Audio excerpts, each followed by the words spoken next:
There's a lot of different Bible resources out there to help you grow in your Bible study and study the Bible more effectively and efficiently.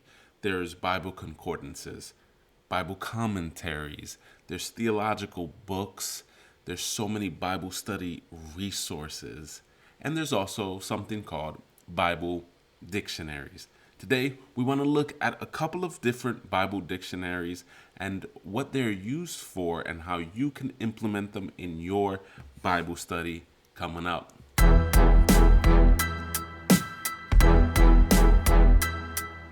What's up, everyone? I'm Reynaldo Ramos with VineMedia, where we love to connect you deeper and deeper to the vine that is Christ Jesus.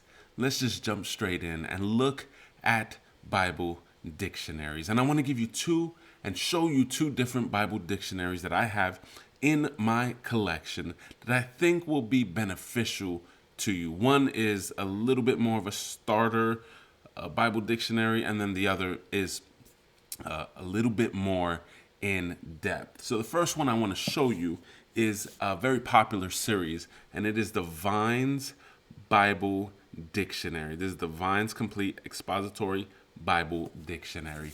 All the links will be in the description below if you are interested. This is an older model. I had a dust cover on it. Don't know what happened to it over the years, but this is what it is. Let's look inside and see what this looks like. So we have here, it's like a normal dictionary. You have words, compass, compare. Let's look at compassion here. Shows first that it's a verb. This is the most prominent use of it. And then it has two different, off the top, different Greek translations. If we go to the other page, you see a couple of more different Greek translations for the word. You also have the noun of this particular word and the adjective of this particular word. It also shows you some biblical references on where to find that particular Greek iteration of the specific word. I know that's a lot. Hope it all makes sense.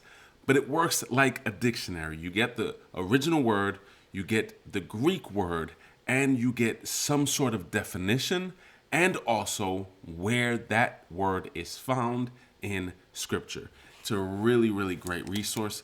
The Vine's Expository Bible Dictionary is really compact. You see the entry gives you the Greek or Hebrew, depending on where you at, gives you the word, definition, references.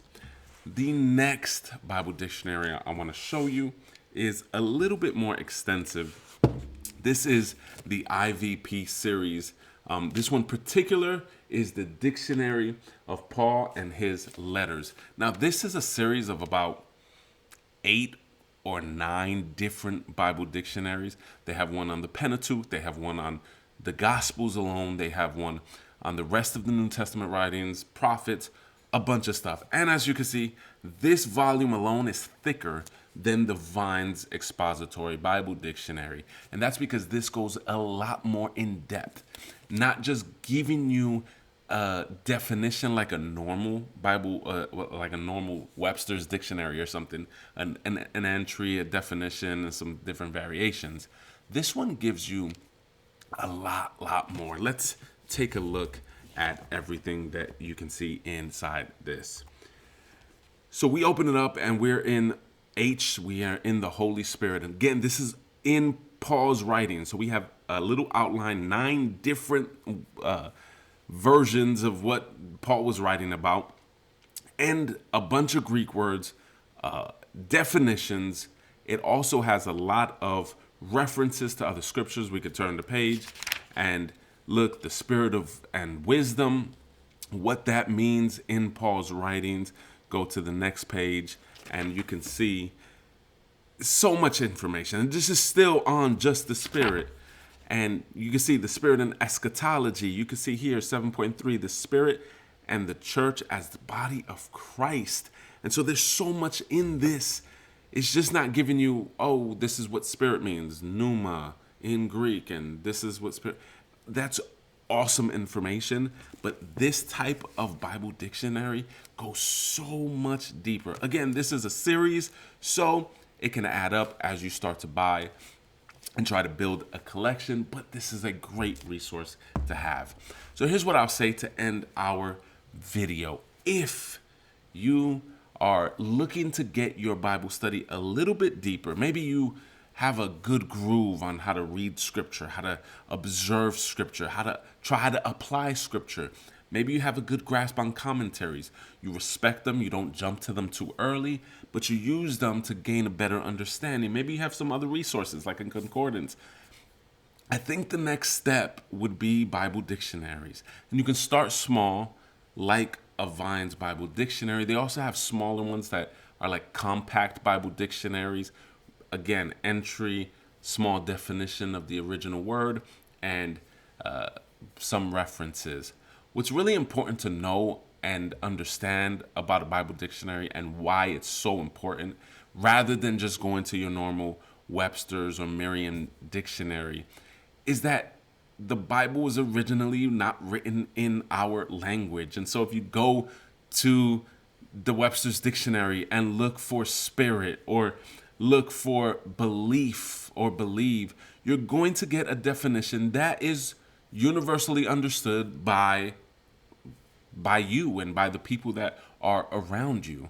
But by using a Bible dictionary, you're going to get a definition about the original word and what it means and what it meant to the original author and the original audience. And that, my friends, will take your Bible study and Bible understanding to a whole new level. And so for that, I encourage you to get a Bible dictionary, maybe start small, and incorporate it if there's a word that you think you may not understand, or maybe if you did understand, you want to just get a little bit deeper.